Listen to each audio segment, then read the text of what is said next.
অনেক রকমেরই চিকেন খেয়েছো, কিন্তু আজ তোমাদেরকে মালাই চিকেন হান্ডি রেসিপিটা বলবো। প্রথমে চিকেনটাকে ভালো করে ধুয়ে নিয়ে এটাকে নুন, কালো মরিচ আর জিঞ্জার গার্লিক পেস্ট দিয়ে ম্যারিনেট করে রেখেছিলাম আধা ঘন্টার জন্য। তারপর 5টা পেঁয়াজ আর 4টা কাঁচা লঙ্কা কেটে নিয়েছিলাম, ঝাল তোমরা নিজেদের মতো বুঝে দিও। তারপর সবগুলোকে ভেজে নিয়েছিলাম, সাথে কাজু বাদামও দিয়েছিলাম। গোল্ডেন ব্রাউন হওয়া অবধি ভেজে নিতে হবে।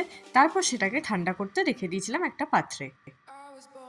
ঠান্ডা হয়ে যাওয়ার পর তারপর মিক্সিতে দিয়ে আমরা একটা স্মুথ পেস্ট বানিয়ে নেব। আর এটাই কিন্তু আমাদের মালাই চিকেনের মেন রেসিপি। এরপর কড়াইতে সাদা তেল গরম করে আমাদের চেনা কিছু গোটা গরম মশলা দিয়ে দেবো। আর সাথে যে পেস্টটা বানিয়েছিলাম সেটাও দিয়ে দেবো।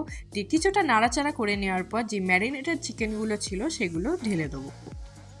এরপর সময় এসে গেছিলো মালাই চিকেনকে আরেকটু টেস্টি করার গুঁড়ো মশলা দিয়ে, যার মধ্যে ছিল ধনে গুঁড়ো, জিরে গুঁড়ো, লাল লঙ্কার গুঁড়ো, গরম মশলা আর নুন।